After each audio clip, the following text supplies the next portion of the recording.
Занбаазарын нэрэмжит дүрслэх урлагийн музей Очирван бурхны дүр бүхий дүрслэх урлагийн бүхий л төрөл дээр бүтээсэн бүтээлүүдээр үзэсгэлэн гаргажээ.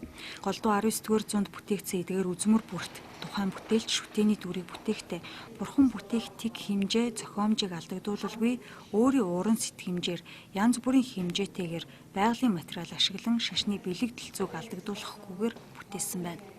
Мөн 5 янзаар дүрслэн зохиомжилсон нь нэн ховор бүтээлд тооцогдож байна. Занбаазарын нэрэмжит дүрслэх урлагийн музейд одоогоор 120-од ширхэг Очирван бурхан хадгалагдаж байна. Үзэсгэлэнт тавигдсан ихэнх үзмөрүүдийг музейн сан хөмөргөөс анхудаа ил гаргаж олон нийтэд дэлгэн үзүүлж байгаа нь энэ юм.